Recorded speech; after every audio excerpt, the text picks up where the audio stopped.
Check out that one just coming into view. Wow. What an horrible place to live. I think it's got a boathouse. It has. Wow. So many horrible places to live down here. See what I mean? Horrible. Have you seen that bloke? I probably have to. Bloke on YouTube. So I've forgotten to mention that when we passed that boathouse back there, we are now on Loch Dochfour. Or Loch Dochfour. However you pronounce it. To me it sounds a bit Klingon. Loch Dochfour! I know, that was very geeky, wasn't it? That's me! Loch Dochfour! Hello, inflatable fans. I hope you're all well. This is stage 5. And it's the end of stage 4 technically, because we're approaching the loch. Sorry, we're on Loch Dochfour, but we're approaching the loch that takes us onto the Caledonian Canal. And we've got some big river traffic coming. I'm just going to let him past and then paddle through his wake onto the other side.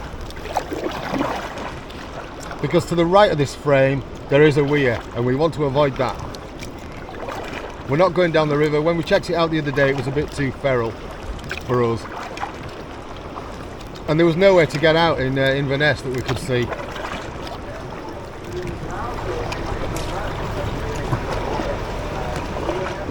And here's the wake of that boat. Woohoo!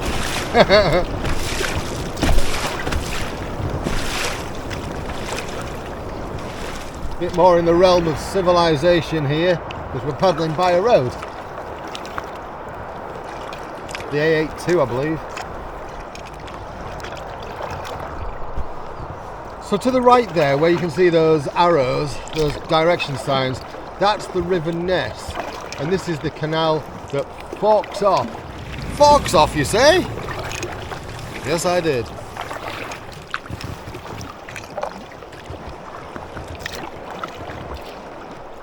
Yeah, the water's kind of flowing over that edge. It's really shallow there, down to the Ness, River Ness.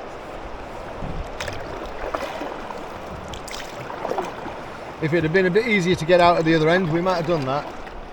Got a little inflow there. Not quite sure what that is. And there's a sign for zombies up ahead. It says dead, slow.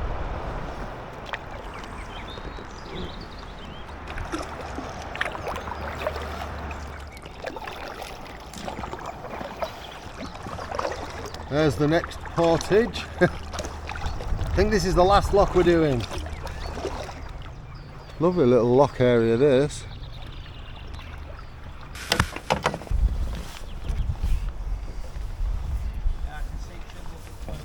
Oh, old man grown, old man grown.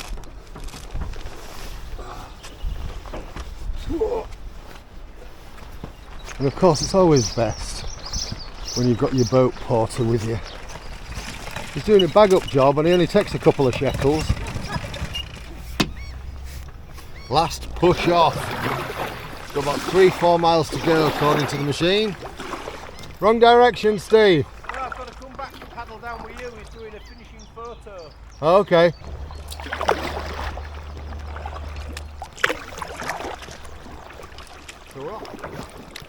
It's been a really good trip with crap company.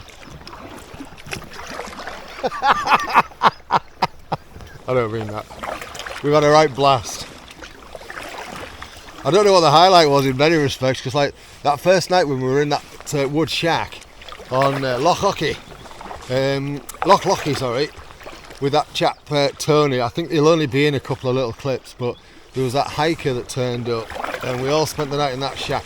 Well, I don't know whether I've commented in this already, but he let out a humongous fart and I was laid next to him and I was laughing my tits off, trying not to.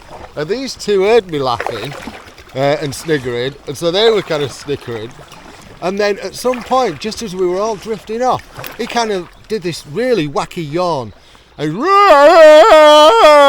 We all kind of crapped ourselves. It's like, who are we sharing a hut with? Are we with some kind of bloody werewolf? I've seen that film, Dog Soldiers. That's where bad stuff happens.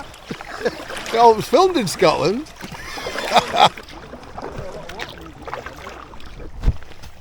Great name for a boat. McCavity. Phil McCavity. There's a dentist who owns that boat, I guarantee it. I wonder if he's got a partner called Ben Doon. Why not? What a great, another good one. Why not?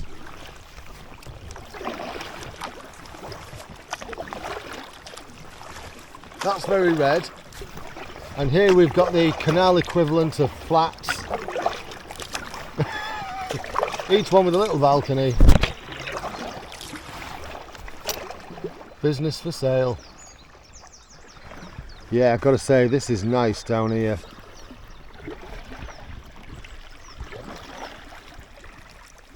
There you go, look at that. I'll show you all the best sights. Got some nice reflections down there, look at that. These guys are talking about the Krypton factor. Don't ask.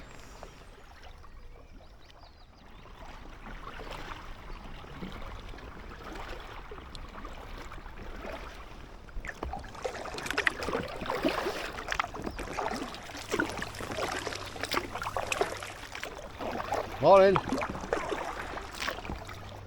Doesn't it look lovely down there?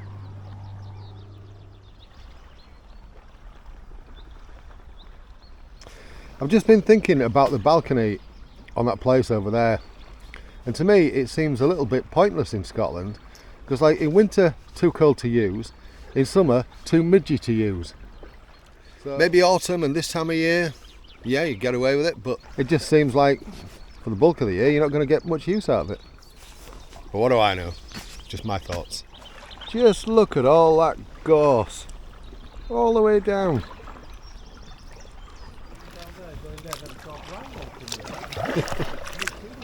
Morning.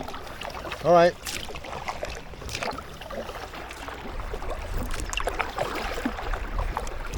All right.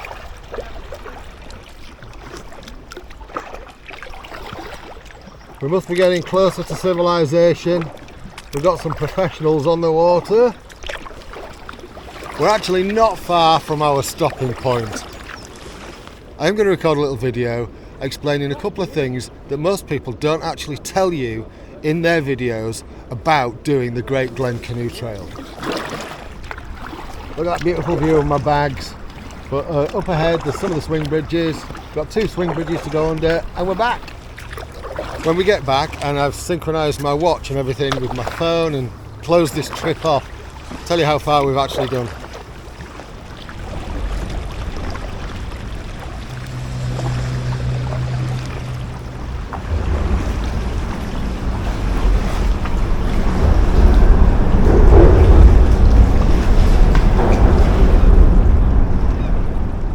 Is this the second one?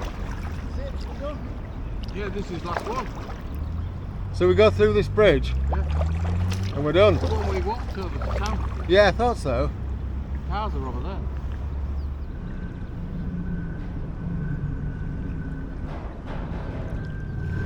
Do we have to wait for the red light?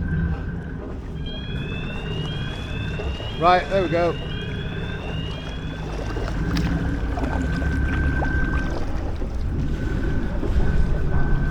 Quite low this one. Quite low this one.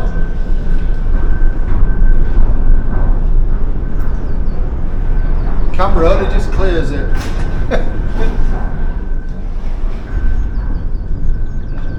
Hello! I'm a troll from under the bridge.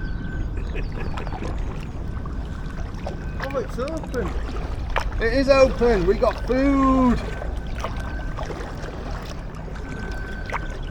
And this is where we're mooring up. This is the end of the line for us. Our cars are parked at the Premier Inn where we stayed on the first day. This has been epic. It's been a real mix of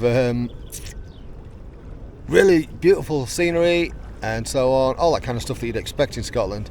But yeah, You saw my sweary bit perhaps in one of the previous videos, where, cause sometimes it's not pleasant, but we've had a great time. So we have done a grand total of, let me just fanny about with you, there you go. We have done a grand total of 58.74 miles over the 5 days, in 29.5 hours basically in overall time. Not bad, eh? Thank you so much for watching. You know what to do if you like what I'm doing on this channel. You take care of yourself. Cheerio.